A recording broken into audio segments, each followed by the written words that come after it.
That's a. What's that? Oh, welcome up to the Mire. I think we're running a little hot there. Got to fix our volume just a wee bit. Am I mic And too? then- What am I?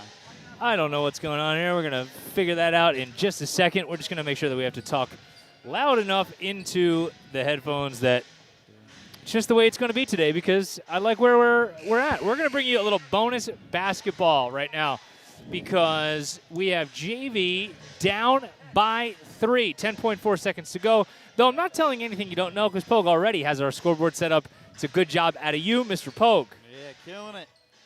I can't hear myself in my headset. No, hardly at all. Not at all. Well, we'll see if we can remedy that as we go.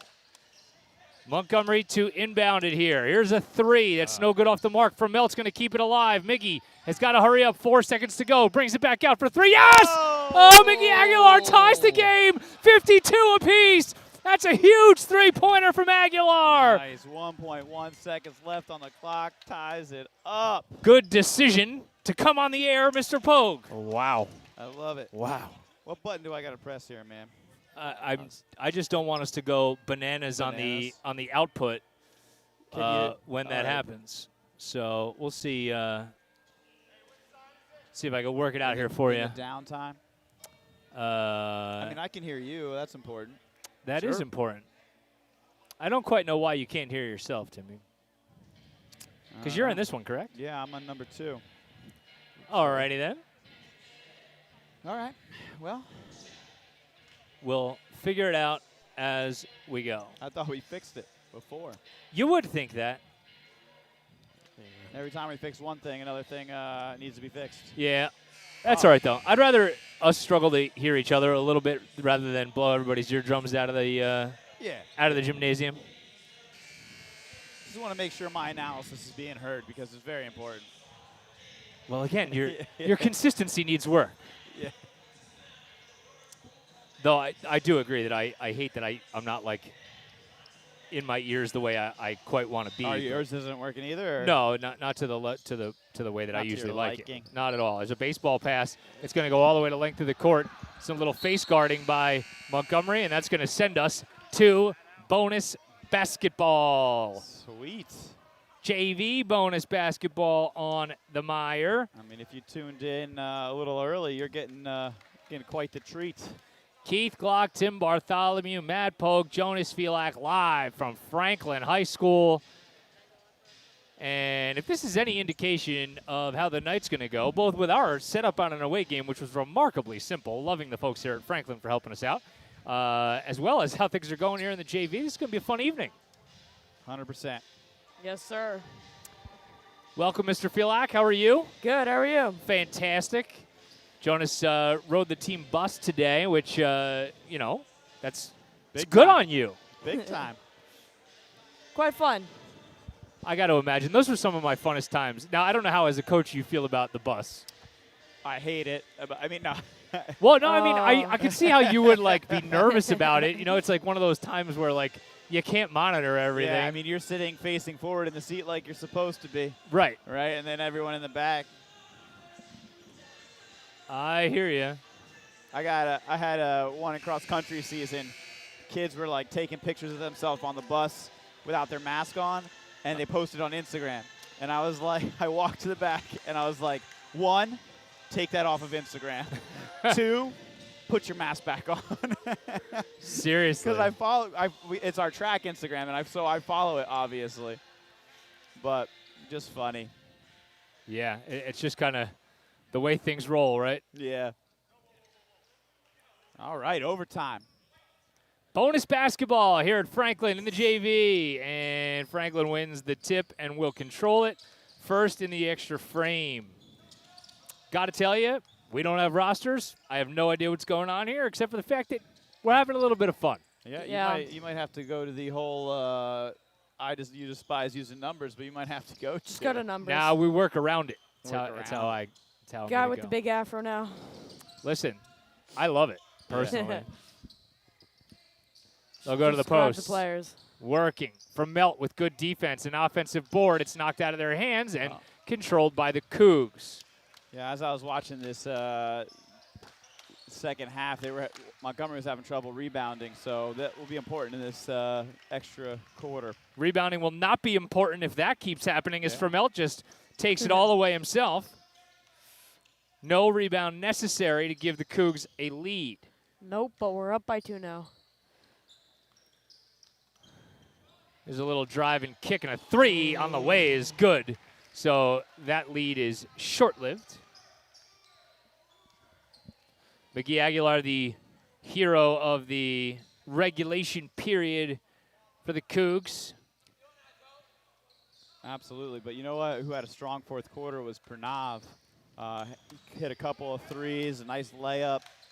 Was able to get the Cougars in a position where that 3 made a difference. Fromelt gets his own board, misses, and a rebound to the home Warriors.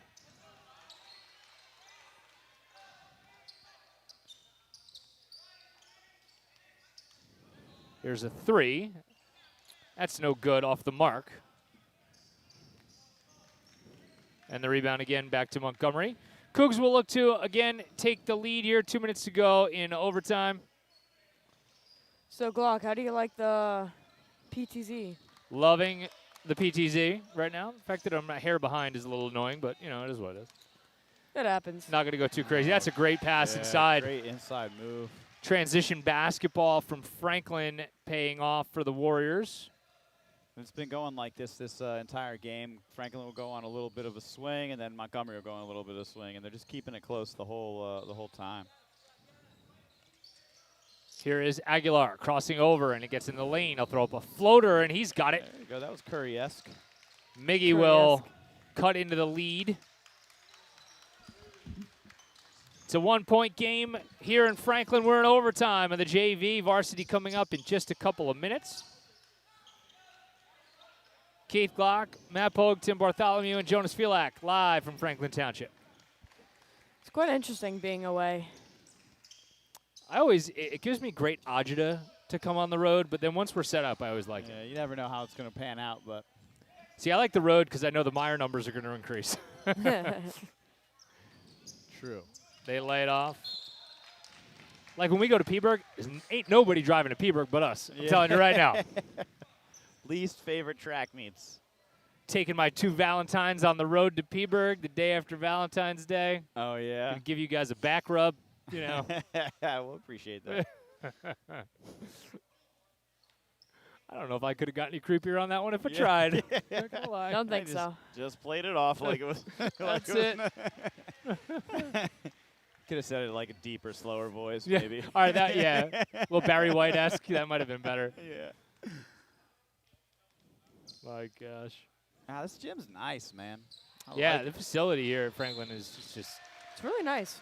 fantastic. Same deal, outside of the press box. I'm a little jealous of Oh yeah, I mean the room. whole facility, like their track is amazing. We have a lot of times they host groups or our sectional championship, and it's a nice setup. I like how the bleachers have the FHS in it. That's pretty cool. Yeah. Pretty cool. Montgomery should have done that. Send an email. Paul Papaduke, what are you doing, bro? Got to get on that. I'm fairly certain he actually had nothing to do with it, but we could still blame him because he's not at school anymore. Yeah. He might actually be listening though. Eh. Before he might have actually been at the games, but Aguilar. And we're going to get a timeout from Joe Bassford. just 30 seconds left. And again, like I said, it's run by Franklin, run by Montgomery, and here we are, 2-point difference. See if the Cougs have any magic at the end of the extra frame in the way that they did at the end of regulation. Yeah, and they're doing a pretty good job. One of their key players got fouled out with 2 minutes left in the fourth quarter, Magnus. Yeah. Takes a ball handler away from you, but Aguilar has actually been quite impressive this quarter. Yeah, it's Shot aside, he's been really handling the ball well. Aguilar really, in my opinion, one of the underrated players on both squads, to be brutally honest with you. Yeah, I mean, you're always looking for a guy who can handle the ball, you know what I mean? And right now he looks like he's going to, fill that role. No choice but to fill the role at this point. Inbound from a weird spot. It goes to Aguilar. They're down 2, and he'll drive and dangerous pass, but good defense from Franklin with 25 ticks left to go. I mean, still plenty of time. You really don't have to go for the 3, but No. I know they're all thinking it. They'll get it into for Melt, and Aguilar now will back it out with 19. A double overtime. Nice dribble. Miggy, they're going to get a foul, I think. No.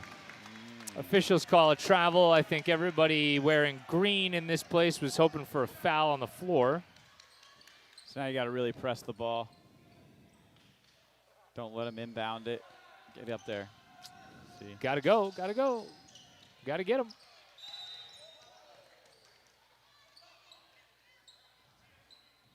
Or in the bonus. Yeah. 1-1 coming for Franklin, so making them both would seemingly put this one out of reach, but you never know. 10 seconds left.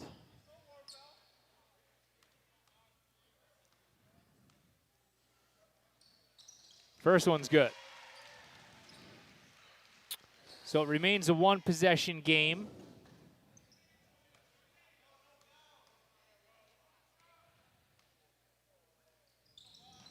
No, he missed it. Montgomery can tie. Under 10 to go. Aguilar. Got to move it. They're looking for a pick. Pretty good defense. They kick it back over, and Montgomery's not going to get a shot. Well, hard-fought game. Time for varsity basketball to throttle it up. Miggy Aguilar made it really interesting at the end of regulation, knocking down a step-back three-pointer at the buzzer to send us to overtime. But Franklin holds out and prevails. 59-56 in overtime.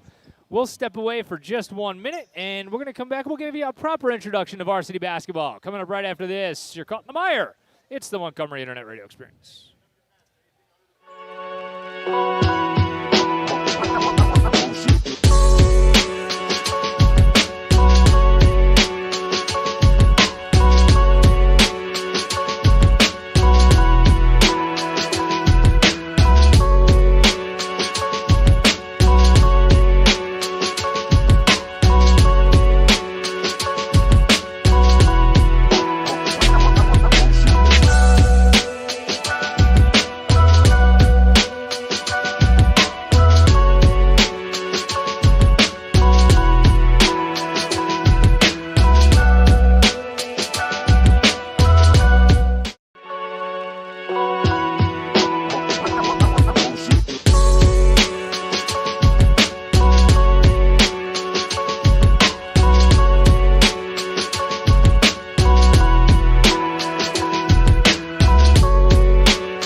What's up, everybody? Welcome to the MIRE. Keith Glock, Matt Polk, Tim Bartholomew live from Franklin High School. And tonight, boys basketball on the road to take on the Warriors. Boys, how we doing? Doing great, man. How about yourself? I cannot complain. I could. No one would care. No one does care, quite frankly. Nah, we pretend, though. We would pretend. That's all right. Like this guy thinks he's got problems. Seriously. Montgomery tonight with a pretty stiff test against a really talented Franklin team. Cougs are on an upswing. They have soared over the 500 mark for the first time since the first game of the season when the team was 1-0 after that win against Hillsborough.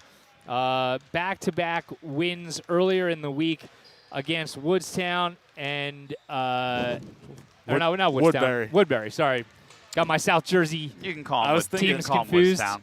That's fine. Against Woodbury and then on the road, don't care. Immaculata. And that Immaculata game went from 0 to 60 in the blink of an eye, and you really got to see a little bit of what that Cougar offense can do when things start to click. Yeah, they moved the ball so well. Defense created offense. The defense got them moving out on the break, and then, once a guy gets an easy layup and then a guy gets a three, everybody's feeling real good about shooting. Yeah, you just get it rolling. And I think one of the things that was the most impressive to me was that it wasn't all Ryan Curry. Like, you really started to get the feeling that the quote-unquote also-rans, that, if you'd said to somebody before the season, who are the contributors, who are the guys that, maybe might help you, it was the maybe might help yous that we are seeing are way more valuable than that. It's just they're not also-rans. Yeah, I mean, you want to see that. You want to see them step up in these big situations where they get opportunities because obviously teams are keying on Curry. You know what I mean? Like, obviously the game plan is stop Curry. But when you have other contributors, then all of a sudden you're like, well, now we can't put our sole concentration. We can't, double as often as we'd like to or put that pressure on him because if they kick it out to, Donahue on the corner, he's going to hit it or, Yep. So it's that's how you get a better team. Maybe it took a little longer to materialize than I would have liked or probably the team would have hoped or liked. It didn't happen right away. It did not. But is really, and by proxy, it's one of the reasons why I kind of gave up on, I'm not trying to toot the horn that isn't sounding, you know what I mean? Luke Smith, man, really, really playing well in the last half dozen games or so. Yeah. And, I thought probably from the word go, I think in the preseason he was my X factor, I think, right, when we identified all that? Yeah. No, I don't think you mentioned him. See, I don't recall. see what I have to deal with, people? I don't recall. I don't think that happened. That sounds like something you do, though. Yeah. Maybe you thought it. Maybe you thought it and just didn't vocalize it. I don't know. Well, another thing I just realized? There's an opening for color commentary position on the MIRE if anybody wants it. Accepting applications as of this moment. You're promoting me to Yeah. play-by-play? I love it, dude. Thank you. Well, Oh, wow. well played. Well played, Bartholomew. I don't know if it's a promotion, though. I don't know. Oh, my gosh. Franklin 9-5. Am I saying that correctly, Matthew? Yep, 9-5. This is a team that is pretty dangerous. Athletic, to say the least. That's number one. Long. A team where it'll be different for Gordy tonight. Let's just say that. Where he usually dominates in terms of being the tallest guy on the court. Not so today. And he's going to really have to use whatever strength he's got in that lower body to avoid getting pushed off of the block because Franklin has both the size and the girth to do it. Yeah, I mean, we've seen him play like that, though. We've seen him be aggressive underneath and play strong, and it's something that's imperative for him to do tonight for us to be successful. And because they're going to be strong on the boards, so our options are either be just as strong or don't miss shots because that's the only way that we can control the pace of the game. This will be another game where, because this is a non-divisional opponent, it's a conference opponent, but not a divisional opponent, that we don't see them all that often. It's a once-a-year deal. And you might say, well, you do see them annually, so everybody's got to be super familiar with each other. If you don't really prepare for this matchup zone all the time and see it all the time, there's a chance you can get taken, by surprise with just some of the ways that the team switches, or more to the point, doesn't switch. Yeah. And I'm hopeful that becomes the case, that defensively you're able to force some confusion in spots, because I do believe that Montgomery is effective and on some level would like to play with pace all the time. It goes back to the beginning of the season when, we saw so much offense come off of defensive stops and in offensive transition. And when they started to settle the ball down in that, West Windsor game and in the North Hunterdon game, that things got a little bit stagnant. So if Franklin wants to get out and run, I don't really think that Montgomery's going to have a huge issue with that. No, I think they can run with them. They're going to have to be smart and still, even though they're playing with pace, be able to make the smart passes, not just, I don't know, push it too much to where they're not comfortable and they're not taking good shots. Yeah, no, I agree with you. And I apologize because we didn't talk about this in the pregame, so I don't want to catch anybody too off guard. But any more big picture observations that you guys are seeing that are worth noting, as that we're now in we're almost to Valentine's Day here. We're definitely hitting the home stretch. Certainly not the same team that we started the season as. No, certainly not. I mean, I think I think overall just coming together and playing as a team, and I feel like their bench is deep. I feel like this is probably one of the deepest benches I've seen Montgomery have in the last 4 or 5 years. I mean, they've always had players that step up and come in, but there's like 3 or 4 guys, maybe even 5 guys that could come off the bench and be impact players, and that offers you a lot because not everybody's going to have their best game every night, and so if you have somebody who's not shooting their best or not, just not having a mentally in it game, then you have options. So I feel like that's kind of been the story for us as we have begun to pick up wins and playing more together as a team. Yeah, I think I agree with you in terms of the bench guys really making not just a contribution sporadically here and there. You're really seeing the maturation of the Donahues and Davinos and Matt Davino in particular. To me, I just think he's brought a pace and an athleticism that if you're going to advance in the postseason, you need a guy who's an option 3, option 4 that isn't limited by his physical abilities. That's oftentimes playoff games are decided by, do I have a guy that can defend, that can just straight up defend a guy for 3 minutes? Yeah. I mean, and that's the Montgomery mantra, right? Defense, defense, defense. Make your defense create offense. So, and they have quite a few guys that kind of live by it and have been doing a really great job this season. And it has been creating extra opportunities for us. And then, I don't really think that it goes without saying that ultimately, despite all the things that we've talked about, this team will go as far as Ryan Curry takes them. I mean, right? That's how it is. When you got a big guy, a big player, you're going to go with how far they take it, because eventually you're going to get teams with just as deep bench and a little bit more talented players, and then your big guys have to step up.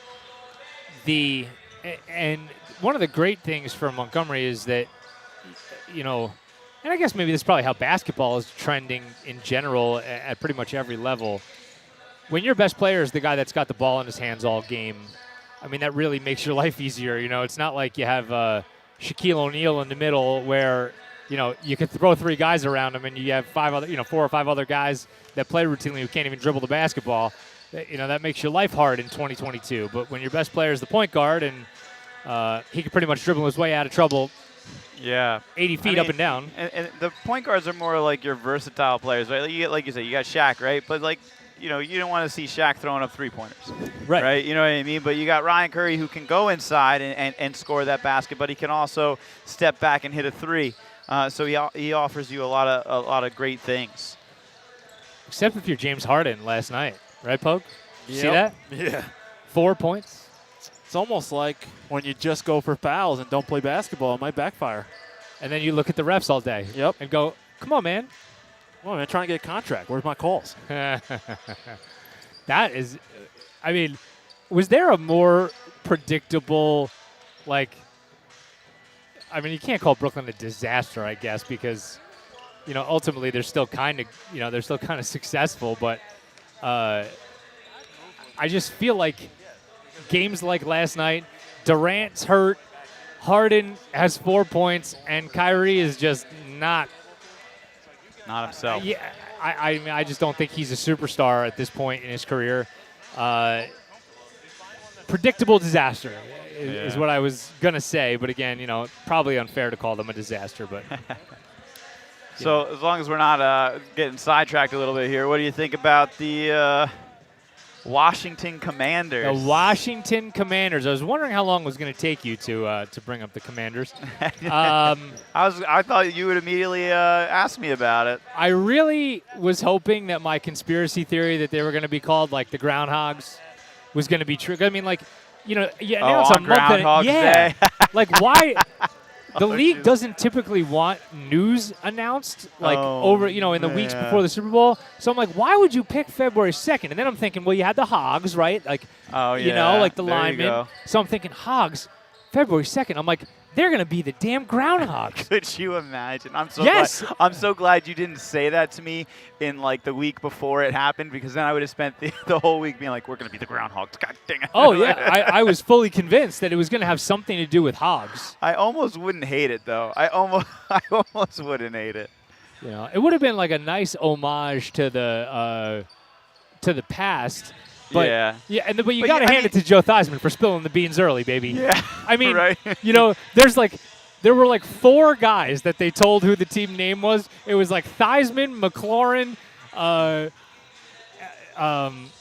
who else was it? Chase Young, and one of the other linemen, I think. I follow Chase Young on like Instagram, and so as soon as they announced it, like he had posted all like the uniforms and all that stuff, so it was pretty cool. But like Theismann, like, bro, nobody told you to just shut up till the 2nd? Like, you go on TV on January 31st or on a podcast, whatever he was on, talking about how great the Commander's name is going to be? Like, you're like... I was still holding out that it wasn't true. I was like, you know what, maybe it's just like, you know what I mean? Like a marketing ploy or something like that. I don't hate the name. I do. Like, at first I was like, this is terrible, because I was really set on Red Wolves. I liked that. I was really set on it because I could see just like the merchandise looking cool. Yeah. But the more I thought about the Commanders, though, you figure all their merchandise is gonna be like military themed. So, and I like that look. I like all the salute to service stuff that they put out. Like that's the only Washington stuff I own is the salute to service stuff. So you have like now the only one of the jerseys that did that was the black one, right? Yeah. And it looks like a Steelers jersey. With the gold, I didn't even think that, honestly. I like the black one. I'm probably gonna pick that one up. Oh, see, I like the white one the best, I think. See, you know what I don't like? I don't like the numbers, like the gradient, and the pitted like numbers. I would have preferred just like a regular number. But that being said, I'd like they got that little like commander patch. It's like the maroon rectangle with the 2 bars and 2 stars. Yep. Like, I was like, that would make a cool hat, right? Like, that would make a cool hat. So I'm hoping they put that out. I saw a tweet, too, and I apologize. I don't remember who tweeted it. But it was somebody who was verified. So whatever that tells you.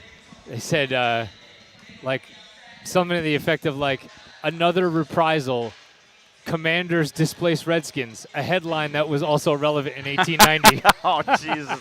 That's witty, at least. That's good. I was like, oh, man, that hits a little too close to home, I think. I watched a couple of podcasts that were like ripping the name, being like, "You can't even command the NFC East. How are you going to be called the Commanders?" And I'm like, you're gonna get haters all over the place. And I'm just like, I was like, what does like your team nickname have to do with like how you play, right? Like, Right. You like, do the Eagles play like Eagles? I don't know. What does that even mean?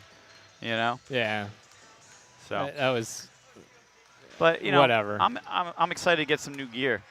You know. Well, Daniel Snyder is excited for you to get some new gear. Yeah, you know? I know. The only Washington jersey I have is a Fitzpatrick one. He only played for a quarter. I was like, I'm gonna get a Washington football team one while they're still it, and I was like, I'm gonna get Fitzpatrick because he's awesome. And then he goes cheers on the Bills game with no shirt on. In Buffalo. How do you not love that guy? I loved him even more. I was like, yeah, go Bills. Gotta love that guy. The Katie Best's fiance, Zach Smith, has it's like that old school yellow, like alternate jersey that they may have worn once. And it's a Sean Taylor jersey. And like, he'll like wear it over my house on Sundays. And it's just the coolest jersey, man. Tell me when he's coming over so I can steal it. I can be like, dude, you look hot. Take that off for a second. Here, put this on. Yeah. Sean Taylor jersey, man. That would have been a good one to get. That's a good looking jersey. My first Washington jersey was a Heath Schuler jersey. Oh, Congressman. Congressman. Is he a senator or congressman? I don't remember. I think he might be a senator. Oh, he's something. But and his career was 5 minutes. Yeah, I feel like I'm not buying any more quarterback jerseys. I put the herd on them. Seriously. No, and Zach, same guy, obviously a Commanders fan, texted me the other day and he said, "What are you guys hearing out of Atlanta?" And I'm like, "What are you talking about and why are you asking me this?" And he's like, "The Washington Twitterverse is talking about Matt Ryan getting traded to Washington." And I'm like, I have not heard any of that. That would that would break my heart. I know, and this is going to hurt your feelings, I think, a little bit, but I don't know that I would want him in Washington. I feel like he's at the end of his career. He is. But I think for you guys, for 2 years, 3 years, you I mean, could that's be, what I thought about Fitzpatrick. You know what I mean? Like, and he might have been. He might have been. You know? He's still on the team technically, you know what I mean? For now. For now. I mean, I feel like they're going to trade him to Buffalo just so he can retire there because I feel like that's his spot. That could be. He's a pretty likable dude. Yeah, I just liked having him on the team. But Washington needs a quarterback. Matt Ryan would fill the void, but you know. I'm still very content. It's just a lot of money. Like, for guys like that, it's just a lot of money for 2 years. You know what I mean? You kind of put yourself in a hole, and you're not fixing the solution. Or you're fixing the problem. You're just putting a patch on it. Yep. No, I get it. So, I get it. Anyway. Love me some football. It is, I mean, between the last 2 weeks of games, with it, 6 games coming down to the last possession at worst, right? Yeah. There's nothing like it. They have the sports world by the you-know-whats. Yeah. Oh, for sure. And, it's still amazing to me. You, look at these spreads, and they're just dead on. They're dead on. I'm like, who does this? It's crazy. What computer is generating this? Because it's like a half a point difference. It's crazy. It's crazy. There's just nothing else on TV like it. I think that's the thing. It's just the best television sport that there is. Yeah. And 100%. You just and their reason why they're 80 million times smarter than all the rest of us is they refuse to bow to, well, this is the way we've always done it. They refuse to do that, and they make a little tweak here and a little tweak there where you go like, wow, I wonder why they did that. And then you look up and you're like, wow, we've just talked about the NFL for 11 straight months. There's 1 month, in between June 15th and July 15th where we're kind of like, oh, okay, we'll talk about the NBA, I guess, now, and because it's the finals. Wow. But I don't do that, but you still talking about I'll talk about the Masters maybe, or but I mean, when they pushed the the free agency to a time, a certain time. The Yeah. combine got pushed to a different week. So you spread those things out. Free agency began a different week. Yeah. Now all of those things just piggyback one on top of the other. Then we lead up to the schedule release, which is 2 weeks before the draft. Yeah. Then you get the draft. Oh, and then that's an event. Oh my God, Las Vegas this year? Yeah. Could you imagine? Oh man, let's go. I need Come on. UNLV to get a lacrosse team between now and April, and then have a game that weekend so I could go ref it. Yeah. Please make that happen, UNLV. Nice. Yeah, man. What do you think about overtime rules? You think maybe they tweak it this year? Absolutely not. You don't The think they fact that anybody is even concerned that the overtime rule is fakakta,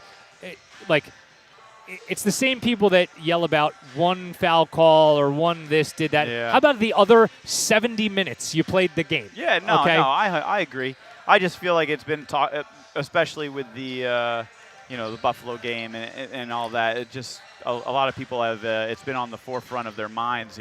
Okay, well, then what do you say to the fact that the Chiefs won the coin toss in overtime against Cincinnati? Yeah. No, I mean, so regression back to the mean, right? Yeah. Everything works out, but I just I don't know. Well, that to me is the whole point. I mean, you don't need to for change me, you that. change, you get more football, and that's never a bad thing. Well, until the next week. Yeah. I mean, like that's the next piece of it is there a competitive balance and competitive edge from one week to the other if the other team that also won only had to play 4 quarters, now the other team's got to play 6? Yeah. Well, no, I think they can make modifications. Like instead of like be able to, if the team that wins the toss gets a touchdown, you get to go. If you score a touchdown, you have to go for 2 or something like that. I got a simple one for you before we take a break for the anthem. How about this? Before the game, you flip a coin for the opening kickoff, and you flip a coin for overtime before the game starts. You already know. But end of game, fourth quarter scenarios, you know whether you're getting the ball, baby. You know whether you want to kick that field goal. It would change everything. That's another one. National anthem coming up, and then boys basketball. Franklin High as Montgomery looks to keep the streak alive. We'll be right back. You're caught in the mire. It's the Montgomery Internet Radio Experience.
Welcome back to Franklin High School. Keith Glock, Matt Pogue, Tim Bartholomew, Jonas Fielak, Nicole DeMace, as we're set for boys basketball. Let's bring you first the starting lineup for the Warriors of Franklin. They come into the game with a record of 9-5. Isaiah Cotton, he's the team's best player. He'll wear number 1. Cam Snowden, Jake Novielli, Josh Mingeldolf. I'm going to have fun with that one all night. And Peyton Bonds round out the starting lineup for Franklin. And the starting lineup for your Montgomery Cougars. Josh Moore, sophomore, point guard. No click. JT Simborski, No glitch. junior, guard. Yeah, I don't understand what that's all about. Aryan Gordy, senior, forward. Matt Levy, junior, guard. Ryan Curry, senior, guard.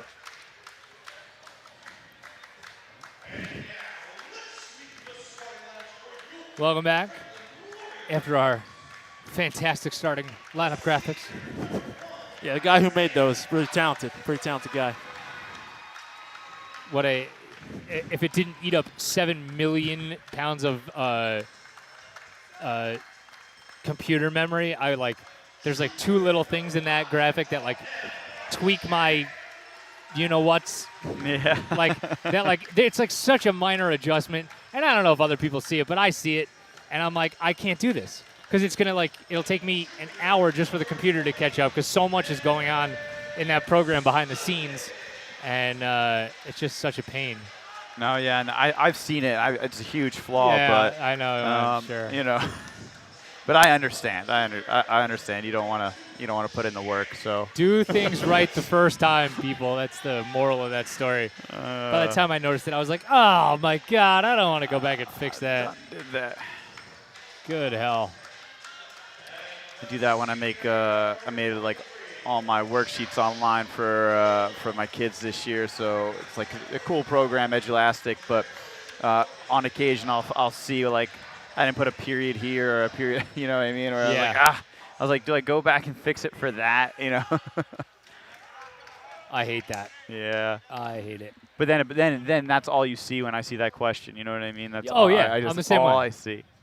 You know where I do that the most? Like if I make like a PowerPoint or something like that, and like 2 of my bullet points don't have a period, but one of them does. Oh yeah. I'm like, you Yeah. jerk. No consistency. This is what educators think about people. It's Yeah. real entertaining. Yeah. It's real Can entertaining. we talk about football again? Seriously. How about we talk about basketball? Can you guys go back to talking about the Commanders? the Commanders? We're almost set for actually the relevant points of the evening, and that's Yep. boys basketball on a really crappy night outside in Franklin, but Beautiful fantastic inside. accommodations in here.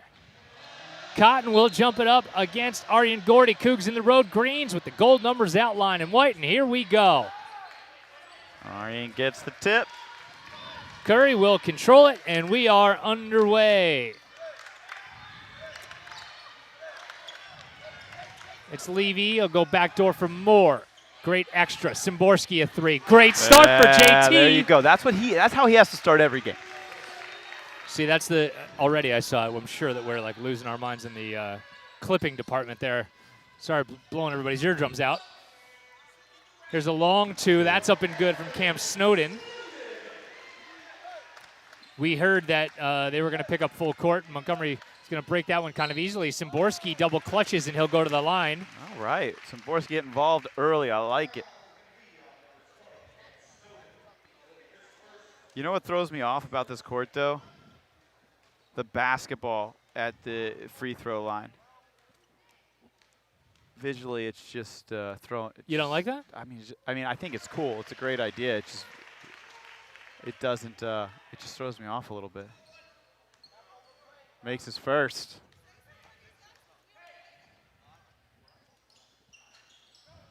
One of 2 for the southpaw, and they'll push the other way. Here's the 3. That's way off the mark, and Gordy will retrieve it off the Novielli miss. Shot that confidently, though.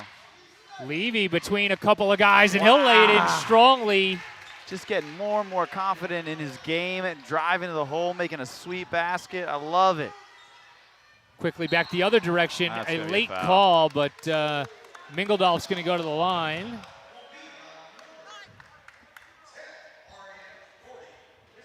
First foul on Gordy, and Just kind of got wrapped up in it.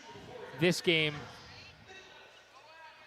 a little maybe more important for Gordy that he remain in the game.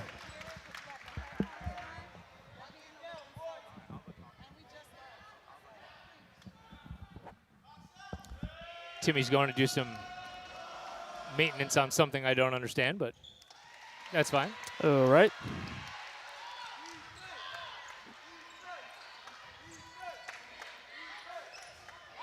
So a 6-3 lead in the early going, and Moore gets tripped up from behind. First foul of the game on Darnell March. All right, I'm back. Hi. I know you missed me. No one even knew I was gone.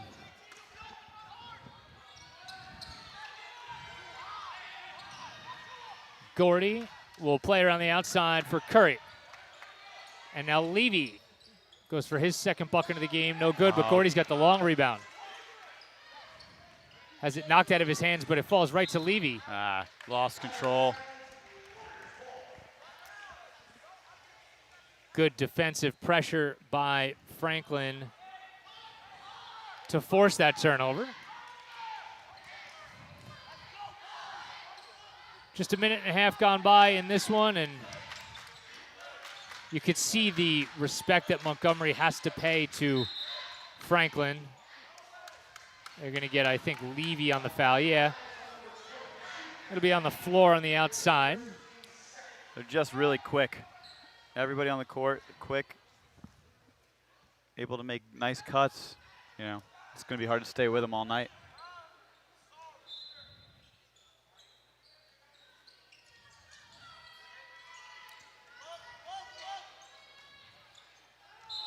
Gordy's going to pick up his second foul. That's going to be tough. I mean, that is tough because I thought he had pretty decent position. Yeah. You know, that guy kind of initiated the contact. So it's Cam Snowden at the line. Makes his first.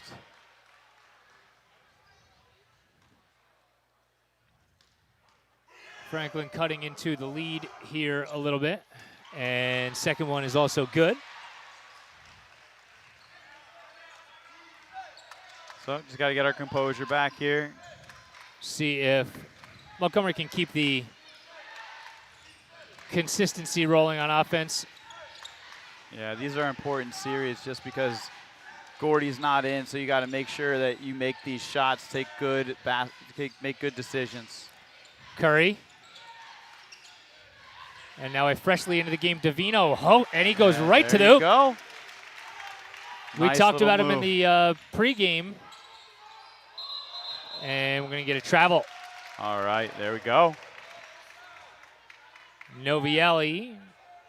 Couple too many steps.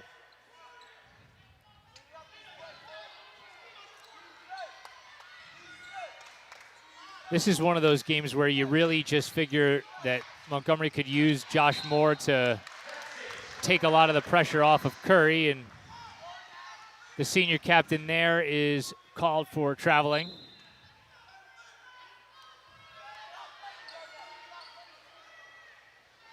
Moore. There you go. Gets a hand on it. And nearly got a little back tap on it. Curry went to try to draw the foul. Didn't get the call. Couple of offensive boards. It's still on the floor and out of bounds off the leg of a Coug. Yeah, and I was talking to Coach Grundy earlier today, and that's what he said. He said Franklin can rebound, and we got to, work hard at that. So for Gordy to get 2 fouls this early, it's going to be a long night. A lot of work to be done.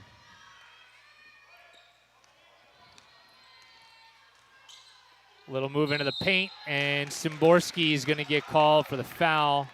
No, a late charge call as they turn it over. I was going to say, I thought they called the charge. It was Szymborski, so you knew. Right, of course. You knew that it was going to be a charge. Maybe next year what we should do is we should have like a Szymborski jar. And every time he draws a charge, we'll just like throw $1 in it. Yeah, and then like have like a 50-50 at the end of the season. Yeah. Or like if you guess how many charges he takes through the Yeah, whole there you go. year. I like it.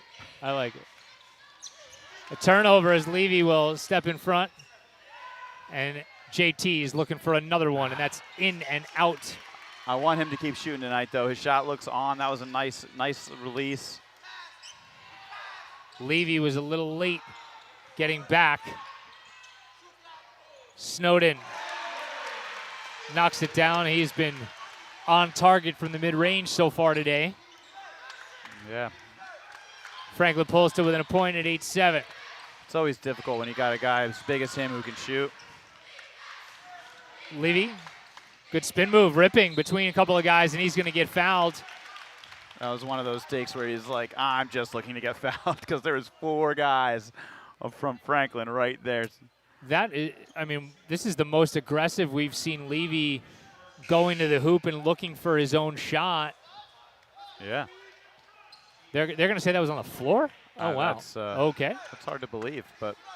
Steve Donahue into the game.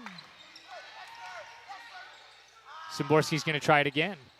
No good, a little short. Oh. Davino slid and they were looking for a timeout and didn't get it. Curry tried to undercut Isaiah Cotton, and that also didn't work. And it all adds up to a lead for Franklin. Yep. Davino, bang. Yeah, that looked nice. Knew it right when it left his hand. Yeah. That one looked pretty good.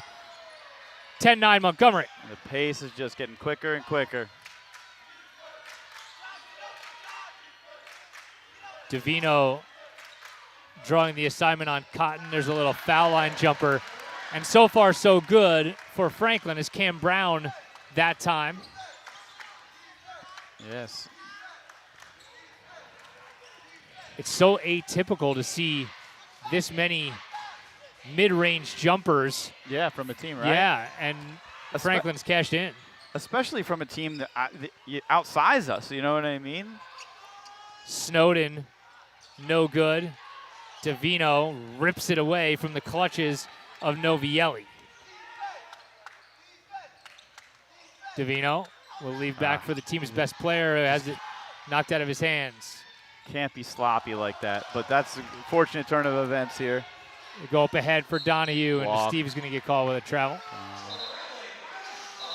Just wanted the 3, realized he couldn't take it, took an extra step.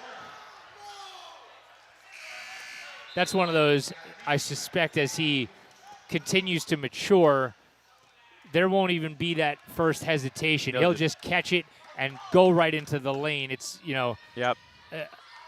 One of those situations that sometimes when all the momentum is going in one direction, going back the other direction is, you know, the smartest course of action. Snowden regathers on the post. Good job by Donahue and Levy to front and back him. Yep. It was a great rebound. Good back cut from Davino. Matt with the left hand. Lays it in. And one. Come on. Man, athleticism there to see him with the non-dominant hand. That was sweet. That was nice. That's a highlight reel one. Yeah.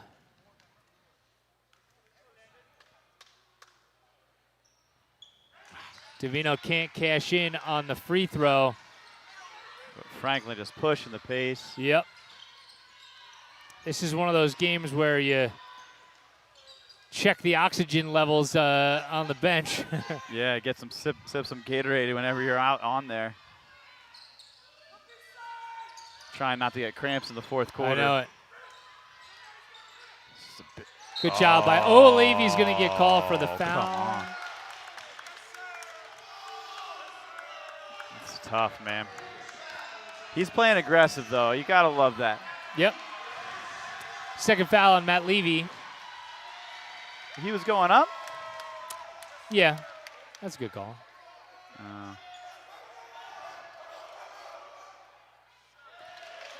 First one is no good from Snowden. Get Landon Miller checking in.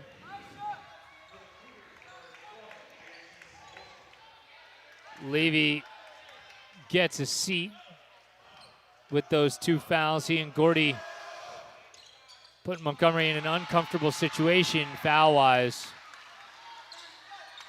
The free throw is good, and it's back to a 1-point game here in Franklin.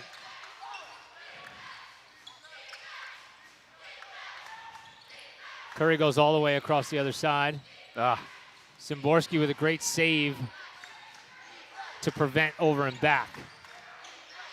Curry, it's good help D. In rhythm for Donahue, no good. Josh Moore getting a nice rebound. Josh is going to go to the reverse, and he tried to use the backboard with English, and it just missed kissing it on the way up. Yeah, ended up getting the ribbons, whatever you call them. What do you call them? Daniel Okafor is in the game.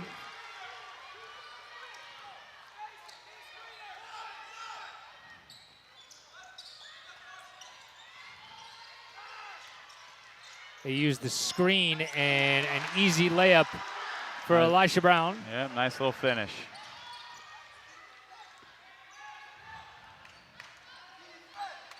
Probably looking to get the last shot of the quarter in. That really hasn't been something that Montgomery's kind of, done purposefully this season. Well, maybe they won't. Yeah, there we go. Donahue to the glass. Going big. I love it. You see Franklin's defense sticking with Curry almost in his hip pocket the whole time. It's necessitated others to step up. We're under 5 in the quarter. A drive and a kick. Curry goes flying by. A long 2 is no good, and that will do it. That's an entertaining, energetic, and productive first quarter of action here in Franklin. At the first intermission, Montgomery by a point. We'll be right back. You're caught in the mire. It's the Montgomery Internet Radio Experience.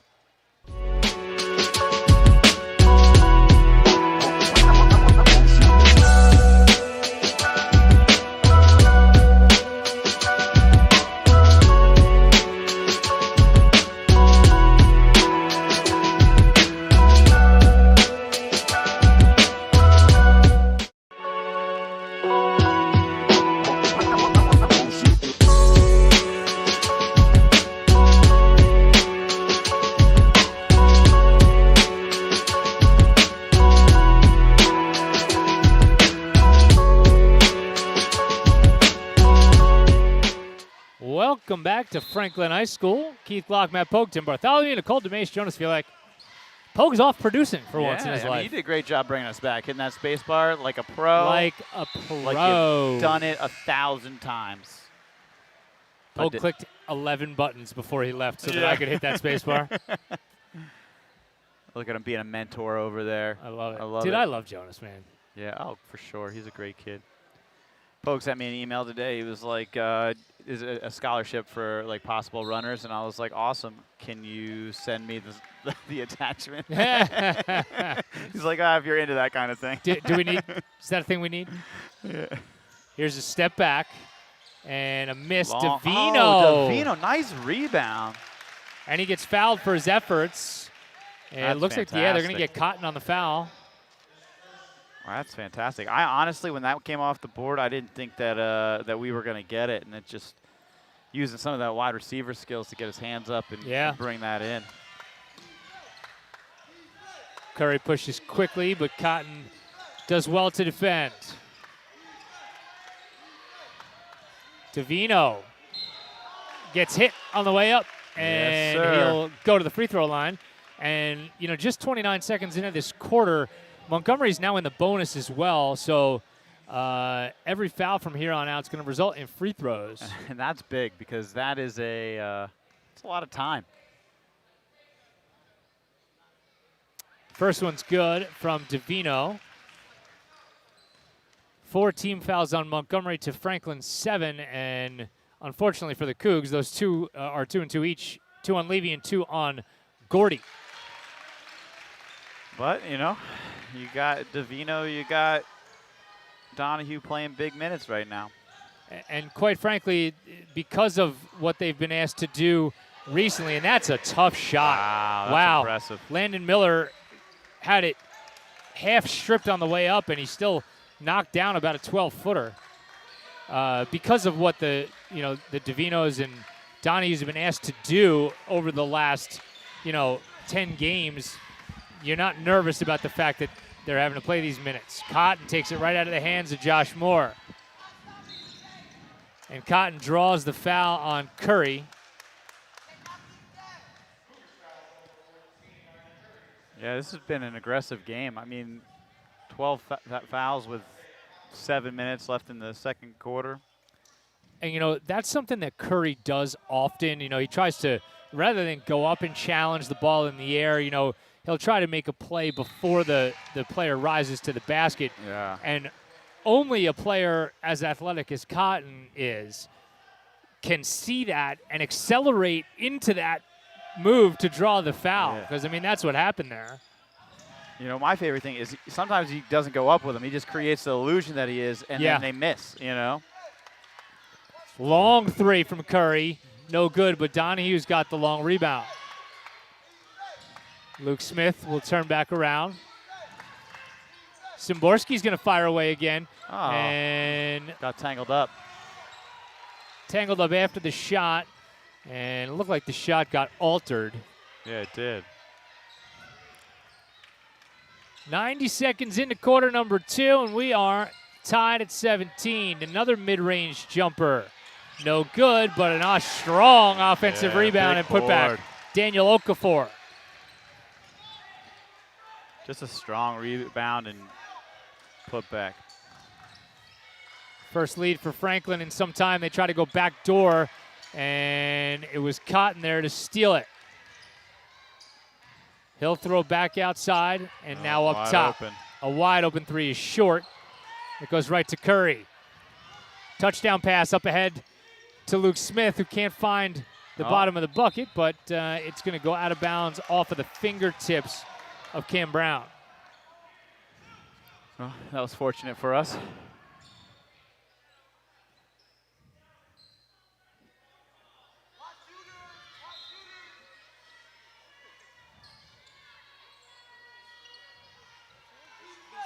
Curry.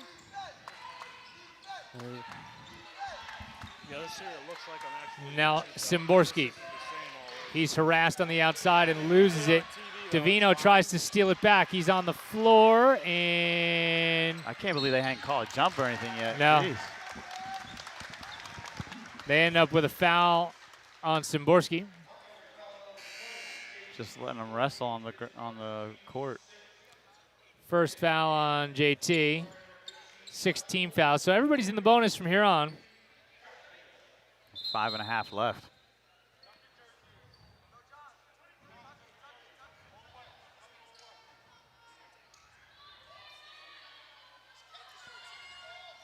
Officials being sticklers this evening for players keeping their jerseys tucked in. I was wondering what was going on. I wonder if we're going to see Gordy at all in this quarter. Mingledorf, the culprit there, as they told him to ship up or shape out, or possibly the other way around. As Curry will steal a pass and head the other direction, using his body to shield himself in a layup. You got to wonder if they missed that would goaltending have been called. And that was a strong take, and it's going to be out of bounds off the fingertips of Okafor. I mean, he's kind of like initiating all that contact underneath, You give him a little bit of leeway, but like he's just dropping the elbow into the chest. I was okay with that. I think if Curry hit the deck on that, he might have drawn the foul. Yeah. But didn't. Smith. That was the play right there, Matthew. And that's the one right there where I want the jump stop and the pull-up. He's into the lane, like, right at that front swoop of the basketball. Yeah, he's got the shot. Pull up and have that. I mean, you want that, and so did Grundy, because I heard him yell, "Hit it!" Yeah. No doubt. I don't think he got one the other night to where I could have brought it up, but no, that was it. That was it right there. Mingledorf as he tries to go inside, and that was just a little bit too hot to handle. A little too tricky. Man, I thought he was shooting it, and then I was like, oh, that's actually a pass.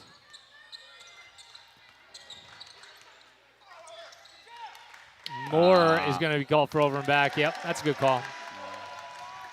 That's great defense by Mingledorf there. He knew exactly where Moore wanted to go, and he just was too quick and got there first.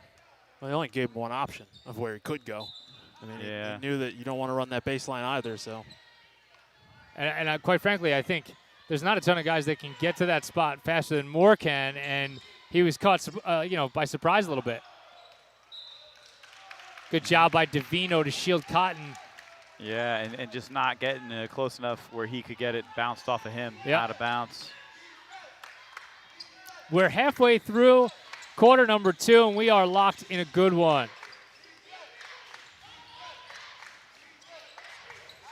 Davino kicking. Smith.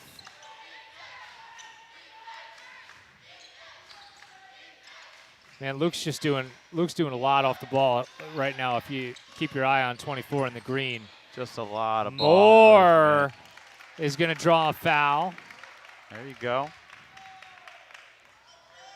I'm trying to think as we look back to Montgomery teams of the past.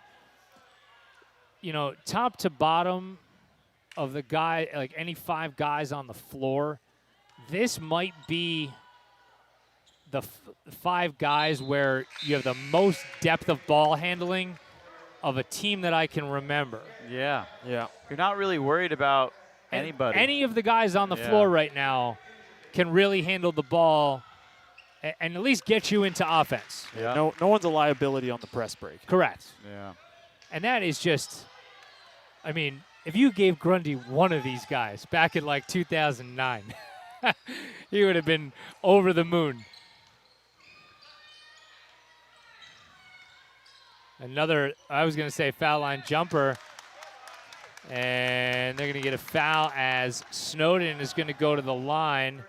They're going to get Davino on the foul, his first. So Cougs at least spreading it out a little bit. Yeah, that's something I noticed about this Elijah Brown is that a lot of times he's going up like it looks like a mid-range jumper, and then he's trying to force it inside. Yep. A couple missed passes, but Curry sees that. Curry baited him into the middle because he knew that you're going to want to do something when you get airborne, so he just waited. Yeah. And then as soon as he went up, Curry went in for the closeout. So Snowden was no good on the first one. And what's good for the goose is good for the gander. They make Levy tuck in his shirt, so gotta keep him tucked. No doubt. Second one on the way from Snowden. Good. So we're tied again.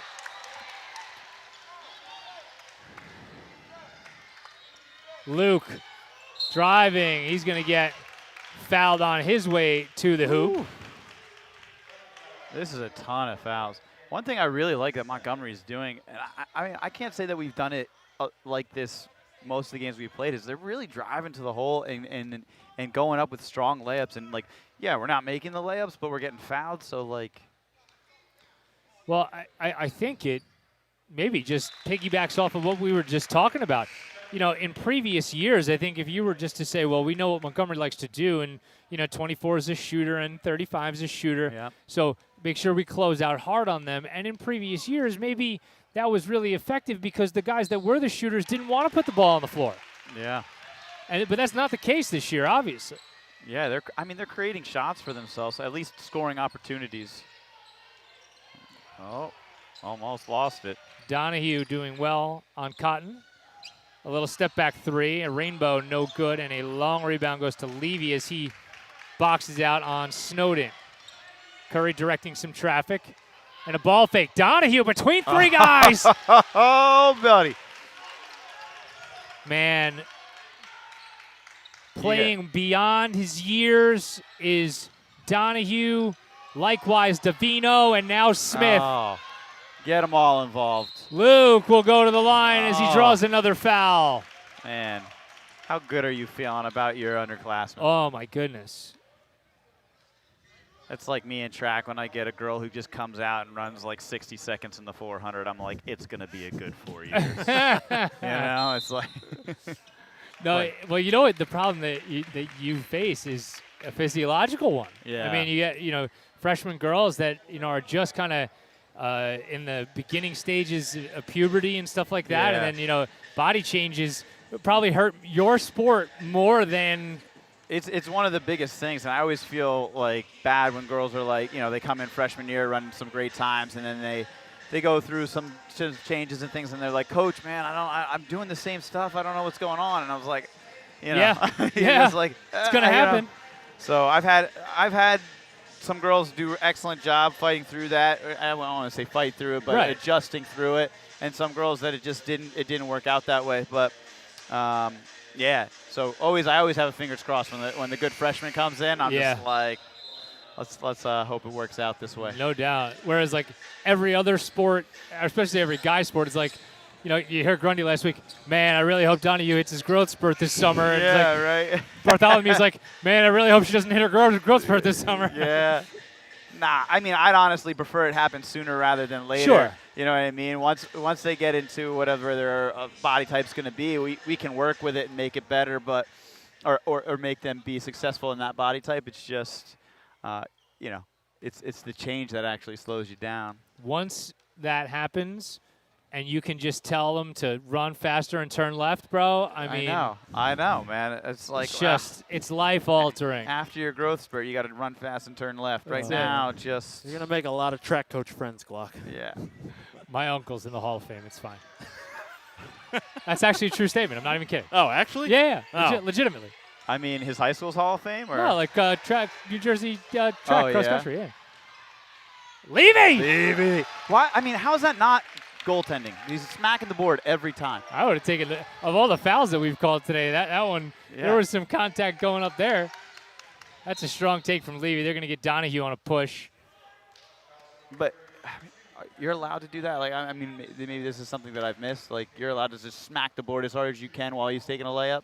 No. Like, I mean, like, not to my knowledge. Like, why is that the second time that it's happened? Because the ball went in. Yeah, I guess so. No reason to address it.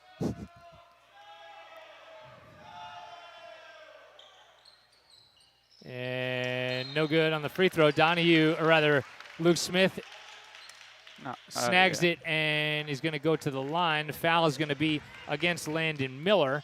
And it's going to be 2 shots for Levy. Thought it was Smith, but. Oh, maybe it was away from the ball. Regardless, I mean, Levy had the 6 biggies the other night. Oh, no, I meant just like him being fouled. Yeah. Right. Yeah. Had to bring up the 6 biggies. Of course. Had to do it. Of course. There's a way to work it in. You work it in. Yeah. You've heard of Tim Donaghy, right? I mean, like, I'm not trying to make us lose. I'm just trying to make us win by less. Yeah. You know what I mean? I'm aware of what the Las Vegas spread is here. Second one's good. And Montgomery lead is 7. Another mid-range jumper for Snowden is no good. And Curry's got it, and he'll come quickly the other way. A bounce pass for Luke Smith. This is just nice basketball. Textbook from the Cougs. Curry the facilitator today and not the scorer. And that's going to be a foul on Davino as Cotton's going to go to the line. 3rd foul on Davino. And Moore is going to head back in the game. I think we're going to see a lot of everybody's bench today. Kerry Wong better make sure he's got the shoes laced up as well at this rate. Get stretched up at halftime here. First one is no good from Cotton.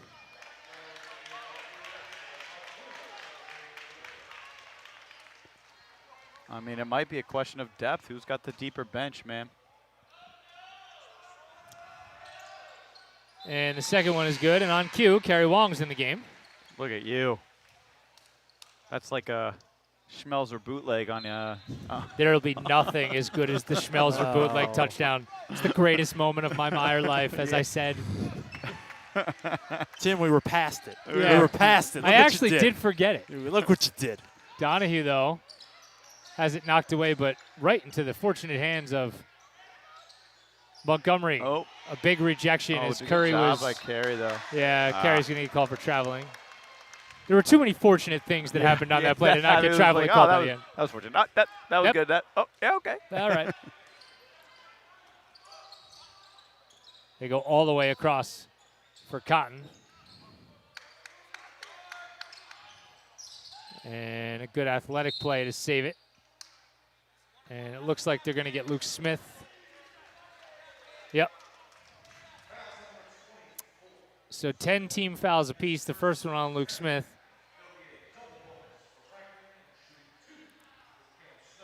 Got to hope that second half, everybody just kind of calms down a little bit. It's a good, the half is a good time for the officials to, reset where the bar is too. But I think that they've done a really consistent job on both ends. Yeah, I mean, I haven't seen one that I was totally disagreed with, Well, you have two of the best guys in the county here. No surprise on this game, so it's a good job. Smith back outside for Curry. He's looking for a three. Can't get it. Kerry Wong narrowly misses, coming up with a strong Huge rebound. Steal, or rebound, yeah. Cotton. Up and under. No good. Short. And this time Wong does have the rebound. Yeah, it's nice.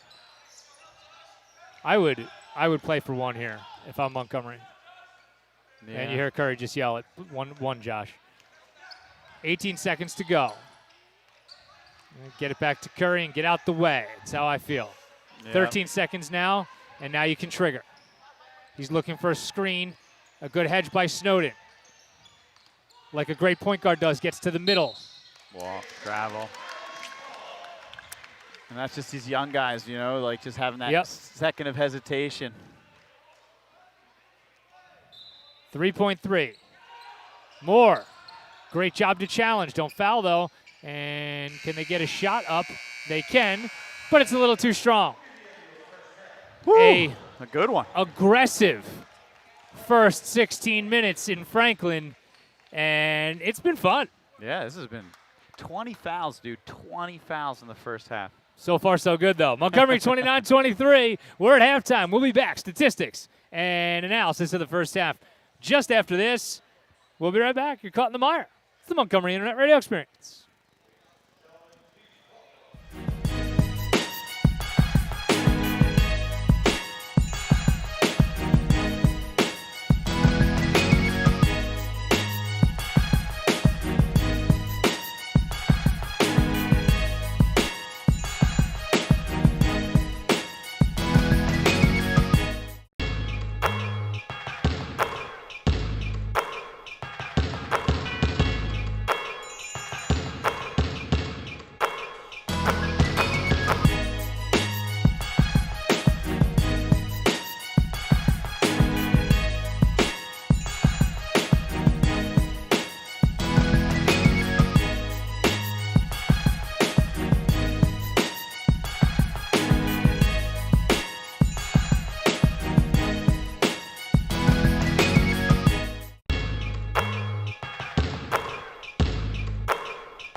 welcome back to Franklin High School. Keith Glock, Matt Pogue, Tim Bartholomew, Jonas Fielak, Nicole DeMace live for boys basketball. Second half about to get underway. Let's give you point totals from the first half. And for both teams, it is really spread out.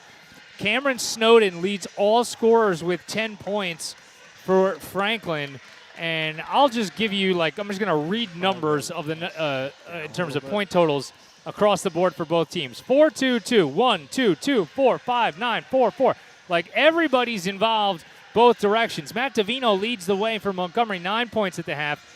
Matt Levy's got 5. Szymborski's got 4. Curry's got a bucket. Donahue with 4. Luke's got 4.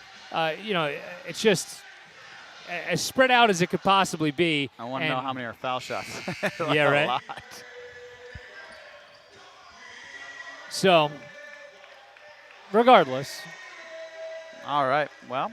It's a pretty diverse group of scoring. Get the ball, 6-point lead. Gordy's back in the game. I like it. Indeed. Levy will leave for the team's best player. And let's see what Curry can do with it here. He had a matchup he liked, and he'll go into the paint and lay it in. He's going to get his. He's going to get his. Good luck to Jake Novielli if he's got to guard that all afternoon. So the lead is 8 for the Cougs. You know, one thing I liked about the first half is they showed how well they can play without Gordy on the court, and he's a big presence. So, no doubt. Curry and Szymborski. JT's going to try a long 3. That's no good. Coach Grundy tell him good shot though, because it was a good decision. I am surprised that Cotton didn't keep going to the basket there. He had a lot of room. Well, and it turns out to be a travel, so we'll take it. Best thing for the Cougs that happened. You just got to keep quietly building on this lead. You know, on some level, when you see something like that happen, you're like, you know, it's the sign of a well-coached and disciplined team that's really willing to be unselfish and make the extra pass the way Cotton was there. Yeah. You know, that's not always the case. I don't think, just stylistically or, you know, approach-wise, you know, the other night, I don't think Woodbury, there would have been an extra pass there. Szymborski. Yes, my man. Come on. Listen, you keep firing, and they're going to start hitting. It's as big a lead as it's been all evening for Montgomery at 9 now. Yep, he just has to keep putting them up. Snowden from just inside the three-point line. And, man, that's his spot. Man, he's good, right? Look at that. Look, if you know where your range is and where you're comfortable, Snowden clearly does, and he's been very effective. It's like the NBA Jam hotspot for him. Curry will throw inside. Gordy, nice. Great extra. Levy, yes! Oh, come on. They're firing tonight, baby. And you know, that was actually extra impressive because Gordy looked to reverse the ball, saw somebody open, and then had the presence of mind to look to the next position for Levy. And the ball stayed high the entire time. Oh. Snowden, man, this guy. Answering. I liked Levy's shot. It didn't even look like he caught it cleanly, but he was able to just put it in the right position and get the shot up. Moore back outside for Gordy. And Szymborski, he'll go to the reverse. Oh. No good, and Gordy just couldn't handle it as he and Snowden were in a hand fight for it. And it looked like a good take by Szymborski. I thought that was going to fall. Gordy with a good closeout. Snowden can't get it to go. Curry somehow keeps his dribble between 3. I mean, that's impressive, man. And now they slow it down. When I grow up, I want to be just like Curry. That's impressive, man. Gordy will face up on Snowden. And the ball movement, maybe not as crisp as they would normally like, but Szymborski was left wide open, and that was just coming off of his hands. Yeah, he kind of rushed it. He had a little bit more time than I think he thought. And, forced the shot up.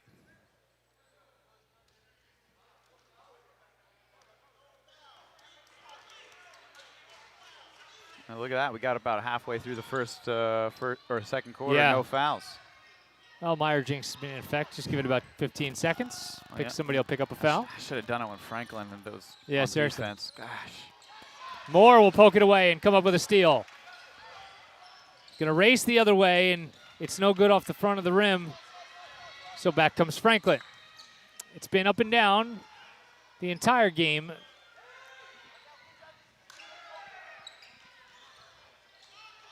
Yeah, I mean, I would close out on Snowden whenever he gets the ball. Oh, big man. time. And Curry was there. Oh, he saw the pass coming. Read it like a Nancy Drew book and come back the other direction.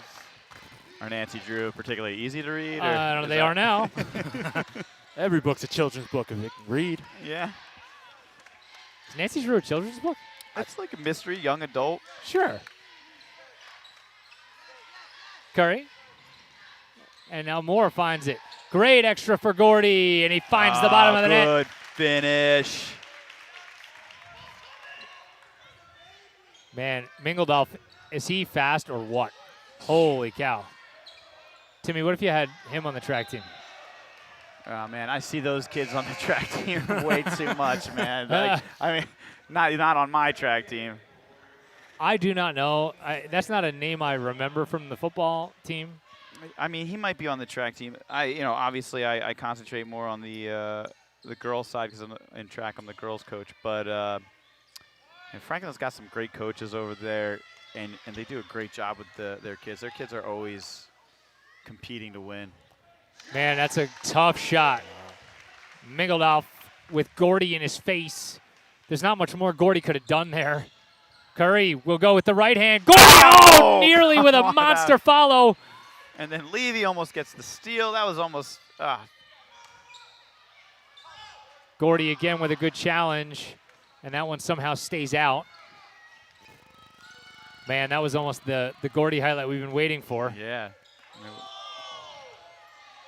Curry managed to keep the back foot down, and Szymborski will end up with another three. There he is, man. There he is. Second of the quarter for Szymborski. Lead back to 12 for Montgomery. Mingledolf blocked. Oh. No, and they're going to call Gordy on a foul. I mean, that's a tough one. Blocked it with his forearm. Third foul on Gordy.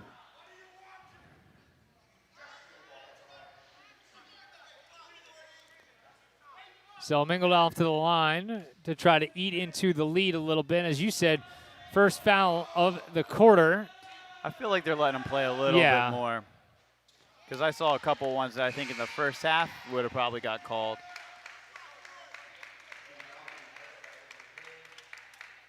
We haven't really at all talked about how impressive Gordy's mustache is. That is Tom Selleck in 1986 is jealous of that mustache. Wow. Why to go that far? I would. That's a Tom Selleck's that is mustache is beautiful. All right. well, that's just how much I think of what Gordy's rocking right now. I don't know. I'm trying to think of how long that would take me to grow, and then that made me think if Pogue could ever grow that. Like if you just didn't shave for 3 years. You wouldn't want to hang out with me. It'd be patchy. Patchy, not filled in. It would not be good. You'd like that puppy that has mange? Yeah. Like, oh, what happened? It's like nothing. I'm trying. Donahue's going to stroke it from the corner. I'm firing on all cylinders, baby. Let's do it.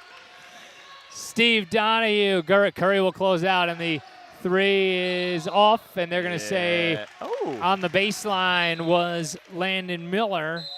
Take it. And a timeout from Franklin. Man, that's a big shot from Steve Donahue to put Montgomery up by 13. Whew. He's playing well tonight, man. Full timeout for Franklin. We'll take it with him. We'll be right back. You're caught in the mire. It's the Montgomery Internet Radio Experience.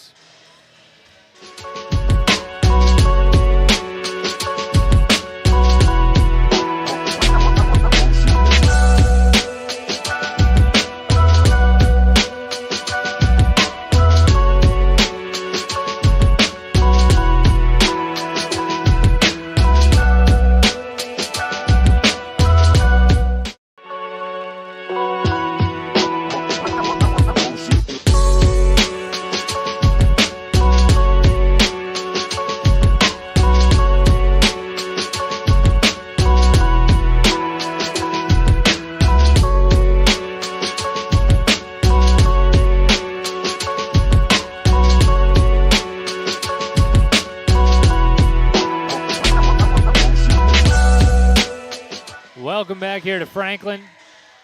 And welcome to the MIRE, everybody. 2 minutes to go in quarter number 3. And the Cougs have played a up and down game where they've had to adjust to the officials, to the pace of Franklin, and they've been as consistently impressive tonight offensively as they have been all year long.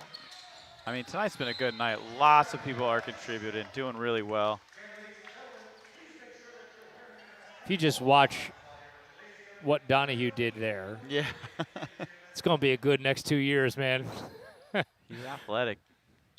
100%. Just remember, like, the first time that he absolutely posterizes somebody, that this was the night when I said it was going to happen. Yeah. Remember that time way back at Franklin when you predicted this? And I'm going to say nope. Nope. Nope, nobody remembers We that. didn't play Franklin. What do you That's mean? it. First time. But I feel like if you say that about everybody, you're going to be right once in a while. And we're going to get an N1 layup the other direction for Cam Brown. Just Montgomery's got to be smart here. They got to continue to play with the same energy and fierceness that they have been, because if they let off the gas just a little bit, Franklin will be right there.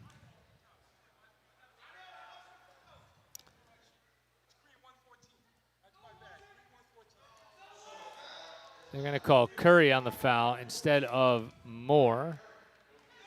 And now they're going to check.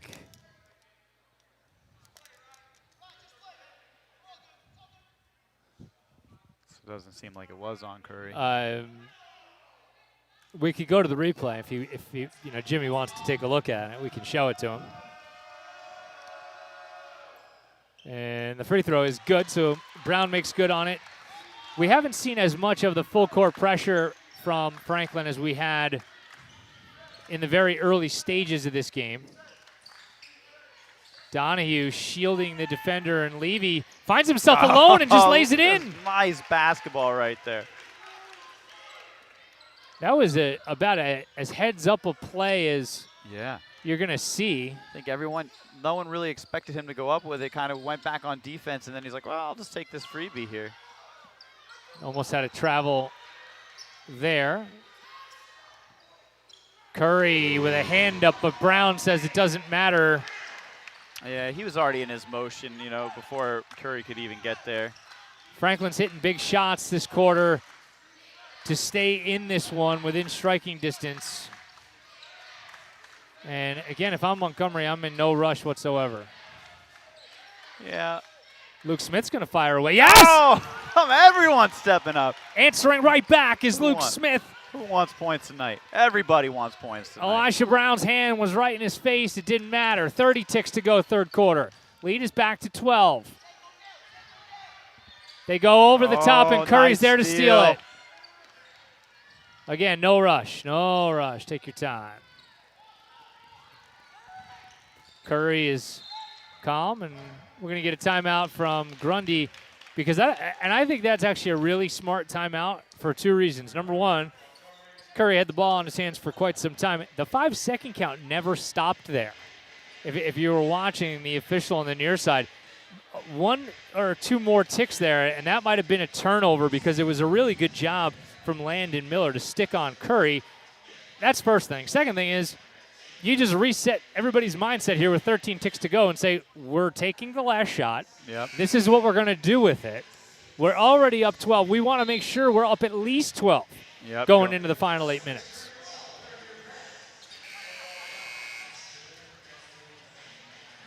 I mean, I continually just be impressed with, Gordy not being on the floor, and they've been rebounding like champs tonight, man. They've been coming down, and it's impressive, man. They've been doing terrific.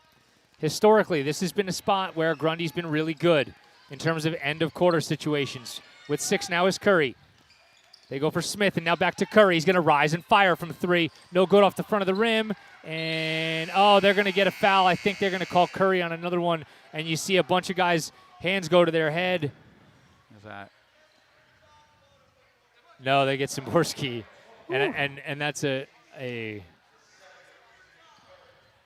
great decision, because I think that was one of the old let's make this whole thing even here in terms of maybe we got the wrong guy underneath the basket over there. We could have picked from 2 guys over here. So we'll pick the other guy because we don't want to foul your star player out in the same exact way that they wouldn't want to foul out an Isaiah Cotton on a in a situation where maybe you had a mistaken identity, which I'm sorry, it is really hard sometimes. You just lose, you see contact, you have a foul, and you lose who it was because you're concerned about the next thing that's happening. Yeah. You know? I mean, and especially, too, how they've called the game. I feel like they've been more aggressively calling fouls in the first half, and now this one they've been letting them play a little bit more. So it's hard for the players to kind of get a read on what's going to be a foul, what's not going to be a foul. So, I think they're calling a really good game. I completely agree. The fourth quarter begins with Montgomery up 12.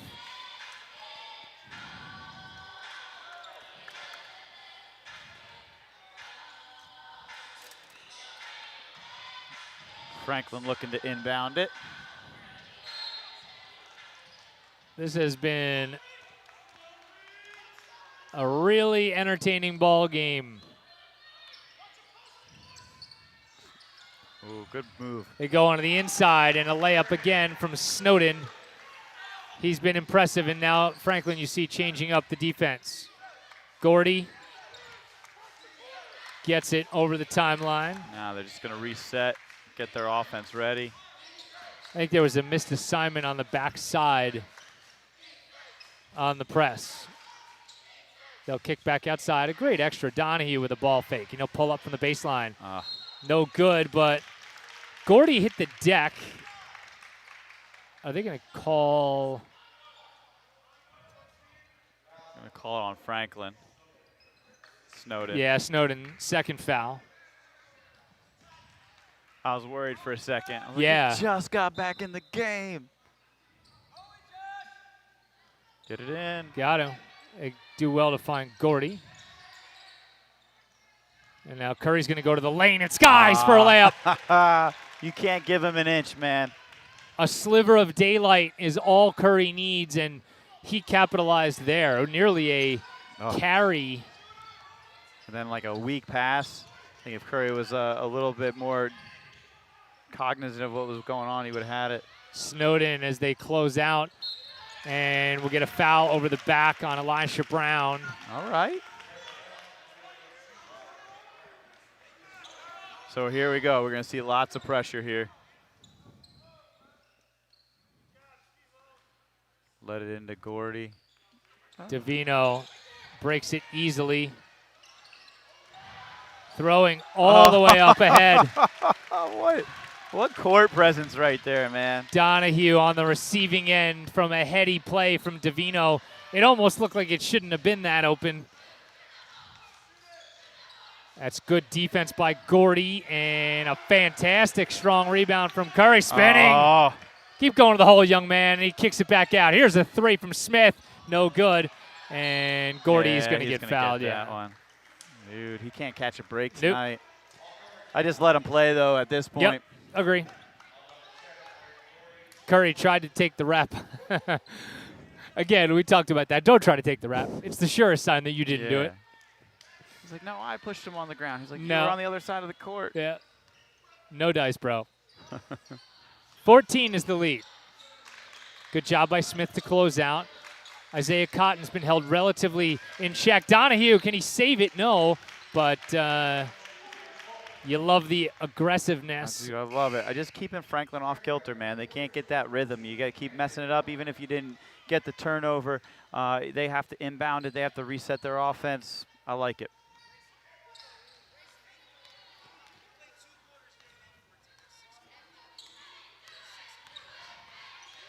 Bassford is making an argument that 14 right now, Landon Miller, the player with the basketball, is ineligible because he played 4 quarters of JV and is now in the game for 2 quarters of varsity, and you're only allowed to play 5 in high school basketball on any given day. Curry will go backdoor. Luke Smith's on the receiving end. They're going to keep doing it, baby. And a timeout.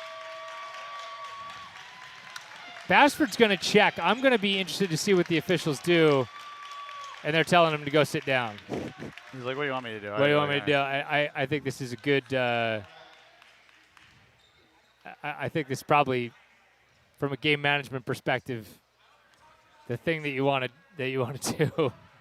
Yeah. Although I am supremely interested to see how they do this, just from a handling of the game standpoint. Everybody on the near side, Franklin's in a little bit of a panic because they're checking it out. Yeah. Officials are saying, I don't really want to be a part of this. Bashford's saying, I don't know what else to do. Just, it's not the right thing. I mean, there's 2 ways to count to 6. But you know what? And here's how I'm going to summarize all of this. The fact that it's a 16-point lead right now, and this is something that Montgomery still cares about, tells you how much they respect Franklin. Yeah. Yeah. The lead is not safe yet. Right. A 16-point lead in this game does not feel like anything's over with 5:30. You're not running away with it. No. You miss a couple long threes, they get some runouts, a couple layups. Before you know it, they're on the foul line. Yeah. Who knows? Yes. I guess he didn't play 6 quarters. No, I bet you that he did. I just I think the officials are just saying, listen, I'm not calling it right now. We're just you might have a point, but we're not going there. Have a sit down. Yeah. But, I mean, with the amount of fouls in this game, it is a big difference, having to be able to give somebody a blow. Yep. Snowden working his way around Gordy. Good defense without getting the foul. You hear Coach Grundy Just play. Just play, Just man. play. Just play. We're not worried if you get fouled out. Smith. Good job by both Smith and Davino as Gordy now up ahead, and he'll lay it in. Just play, baby. Just play. Here's the difference in that press break versus where you get in trouble. Both of the young players took steps to the middle as Gordy challenges, and the rebound goes to Donahue. Up ahead now to Luke Smith, and Luke's going to get fouled and go to the line. Good. Just couldn't get it to fall, but if either of those guys continue on the trajectory only up the court, it's where Franklin wants you to go. Right over midcourt, up against the baseline or the sideline, where the sideline becomes an extra defender. Because both of them, their first dribble is back into the middle. It throws all the angles off that Franklin wants to use to their advantage in that press break. What a great mature job by both of those guys. Yeah, and to your point earlier, them being able to handle the ball has just been making a huge difference in these situations. Clearly very prepared to break the press. It's going to be a foul. Yeah, Smith with his forearm on the back of Cam Brown. Second foul on Luke and the 5th team foul, so still 1 to give as we approach the midway point of the 4th quarter. Davino went for the steal, probably didn't have to, and recovers nicely. Took an elbow to the kisser. That should have been a travel. It didn't hit anything. Out of bounds on Franklin. Yeah, that's just unlucky for Cotton, but he probably got away with one. Yeah, I mean, there was a lot of hands going on in there. I mean, it's the same play, dude. Yep. Gordy. Good job of being patient. Get it to your guy. Here's where you've just seen Curry really mature and, quite frankly, just improve. Because, that early game against Rutgers Prep, at Rutgers Prep a season ago, where it just seemed like there was nothing for him to do. Donahue, a little too cute instead of just going up with it. It was a good idea. Curry just didn't really have an answer in that game. Snowden, a little fall away. He's got it. He's having a game, man. He can stroke it. 15-point lead. But Curry, this season hasn't struggled against anybody to get his shot or get to the rim. And that really speaks to, what he's, become. Even past what he was. Yeah, I mean, my favorite attribute of Curry is just, game in and game out, I don't know which one I'm going to see. Am I going to see the guy who's going to be aggressive and score every play that he wants to? Am I going to see the guy who's going to dish it out? Am I going to see the guy who just calmly takes control of the game? When you're the team's star player, it's easy to get into that role where I need to score every time. I need to be the guy getting the points. And he's selflessly gives the ball away into the points where, like, he probably only has 6 points today, you know, Yeah. 4 or 6 points today. And he's obviously one of the best offensive players that we have. But because of his selflessness, you got Donahue, who's got a good amount of points. You got, you know, his surrounding players are just playing excellent. This is a night for the underclassmen. As a great job by Levy to step through and break the pressure pretty much single-handedly. And the more time you can kill on every possession here for the Cougs, the better. Yeah.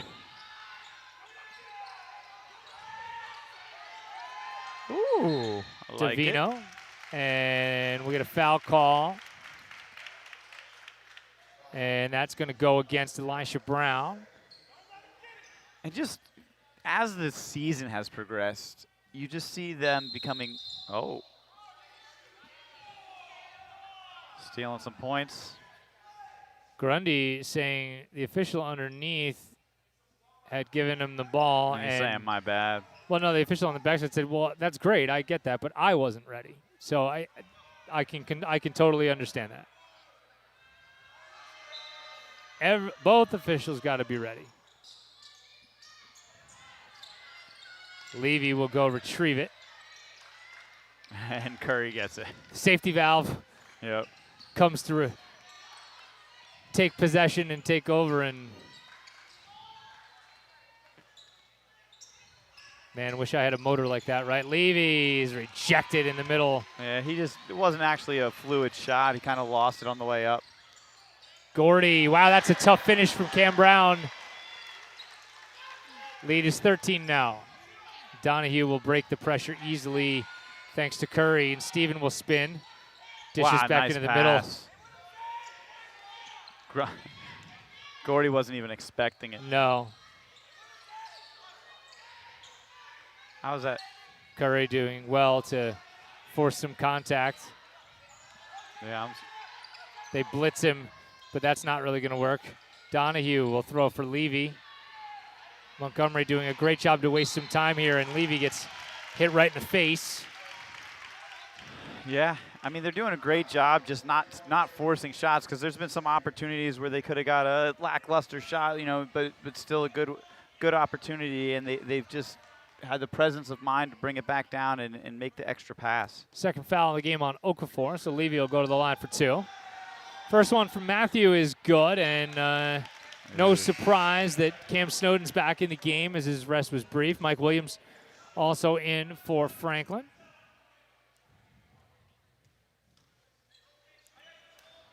Levy, as we said, hit those 6 big free throws the other day.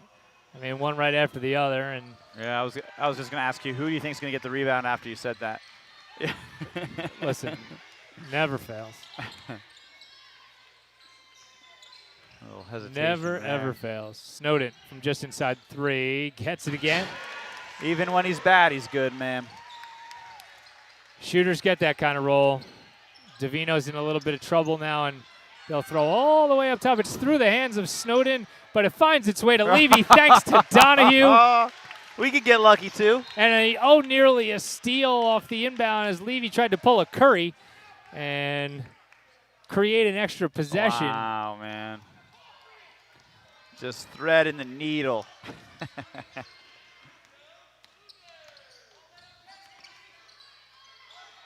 This is Isaiah Cotton as Gordy steps out, and Cotton says, I don't care. That's big, man. Leads 11. Now they go back to Curry. Just dribble the ball, Davino, as he does. Nearly a travel, but get it to your go-to guy, man. Now, like, you're easy. Heart rate goes down. Just dribble as in, you say that, and Snowden comes up with a steal. He'll throw up ahead for Cotton. Oh, he missed the layup. I don't like that box out. It was like pushing away on Donahue. That actually is a really big turn of events that basket didn't go down. Yeah, that would have. You know, you have the opportunity to get it to single digits. Lead was 17 just a minute ago, and now it's down to 11. I would go easy with that. Yeah. It's not all over just yet. First free throw's good. We didn't say it on the MIRE, so Listen, this is hopefully- what happens when you get when know. your play-by-play guys are jaded Falcons fans. Yeah. Never over. It's never over. Just telling you. Speaking from experience. Well-seasoned amount of experience. Second one. Good. And a timeout. So lots of basketball left.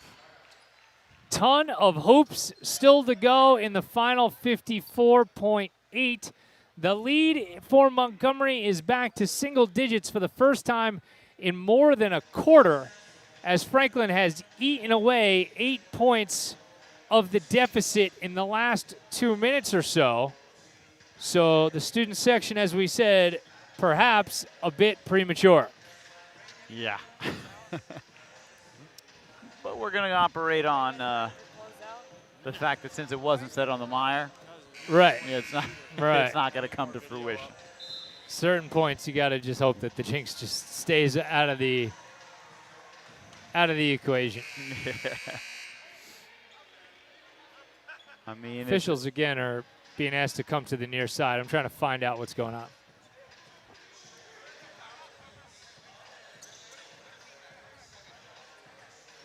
I'm trying to get a read on what's going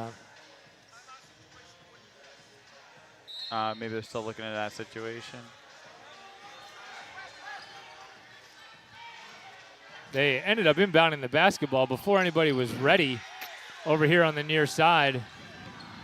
And it ends up in a turnover. It's certainly before I was ready. Yeah. Gordy tries to challenge and does there. Ball's on the floor. Third chance is good. And another timeout for Franklin. Woo. Now this was at the heart of the discussion because Grundy was saying there's no way that they still have as many timeouts as they do. And so the official word at this point with 34.3 and a 7-point lead is that Franklin's got 1 timeout left and Grundy's got 3 over for the Montgomery sideline. More importantly, Franklin continues to eat away at the lead. Yeah, it's starting to get a little stressful. But you know what? I don't think that anything necessarily needs to change for Montgomery. You need to just calm down and break the press. Yeah, I mean 30. And then hit free throws. Yeah. That's all. Yeah, we're in the bonus, so are we in the bonus? No, not yet. But Not yet. Still 1 foul to give for Franklin. It's tipped on the inbound, but Gordy will go right back to Curry. Ryan will throw up ahead for Josh Moore, and he is going to be fouled by Okafor. So again, last foul that Franklin had to give, 3rd foul on Okafor. 28 ticks to go, and everybody's in the bonus from here on. Woo-wee. It's been an entertaining ball game here in Franklin. Thanks for tuning in to the MIRE. They go all the way back to Levy, and he's going to get fouled and go to the line thanks to Landon Miller. 2nd foul of the game on Miller. And just another game where foul shots are playing a huge role. Big time.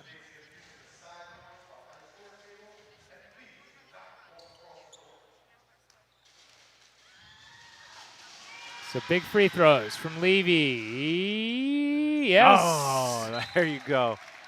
Some shooter love right there. A big exhale from the 2-2 at the foul line as he's earned a 2nd.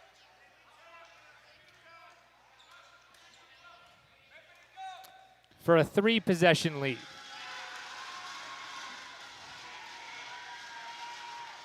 Yep. There he is, man. Timeouts are going to play a big role in this. Long 3. No good. Up over the backboard and out of bounds. Good sportsmanship by Levy there as he and Miller got tangled up. See how this press works. Wait, they have. Okay. Curry's going to trigger it, and he goes to Davino. Interesting not to just do the foul right away. No, you got a timeout from Grundy. Really smart play. Really smart play. Yeah. 10.7. Yeah, I mean, you effectively you killed I didn't. What was the inbound time on that? It was 26 seconds, so they killed 16. No way. No, not 26 No way. seconds. No, I'm sorry. Your sense It of was- time exists on a completely different Was planet. it 16 seconds? Was it 6? That seems Yeah, I a think bit more that likely. was- But regardless, Yeah. there was a significant chunk of time that came off the clock there, to the point now where you must foul immediately if you're Franklin, and you can't have Montgomery make free throws at all. No. I mean, I'm just surprised they didn't foul right away. You know? I think you go initially for the steal, Yeah. and if you don't get it a second and a half, 2 seconds in, I agree with you. Because I think it was 26 when Levy shot his foul shots, then they brought it down, so it had to be like 16 seconds, 15 seconds left. I was a little surprised with the shot selection, too, off of that. I mean, you Yeah. have to shoot quickly, but I mean, that was almost like a desperation one, you know? Levy turning into somebody that you really trust with the basketball. And again, You now know? Curry's going to dribble it out. Good job by the officials to hold the whistle, because Yeah. 9-point lead with 10 seconds to go. Were you really going to get it off anyway? Probably not. And at the end of the day, man, What a great win. another victory for the Cougs. 2 games over 500 now, and this one came against a really talented Franklin team. So, again, hitting their stride exactly when they needed to. Yeah, man. And the young guys stepping up big. The returners, the older guys playing big today. Everybody just playing really well. What you like to see when you're a Montgomery fan. The underclassmen will be remembered on this day in Franklin for really carrying the load, as Ryan Curry played a secondary role, certainly in terms of his own scoring, and it was Davino, and it was Luke Smith, and it was Steve Donahue, and it was certainly JT Szymborski, who did a lot of the heavy lifting to make this one happen. Montgomery 64 and Franklin 55. We are going to not be with you on Saturday, unfortunately, for the team's game against Hamilton, as we are mired, very pun intended, in the dog days of winter with family obligations and early season lacrosse and everything there. But we'll absolutely not leave you hanging for all that long, as we'll be back live next week with 2 games from the Cougar Den. First on Tuesday against Burlington Township. The tip-off, its usual, 7 p.m., and we'll be live at 6:30. Boys, this was a good one. It's been a good one, man. Be safe getting home. Hope the phone rings for a delayed opening for you both. You sleep a little bit. The previous has been a production of the MIRE. It's the sole property of the Montgomery Internet Radio Experience. Any rebroadcast, retransmission account of this one without the express consent of the MIRE is prohibited. Cougs win it by 9, 64-55 over Franklin. For Matt Pogue, Tim Bartholomew, Jonas Fielak, and Nicole DeMace, I'm Keith Glock. Thank you for watching.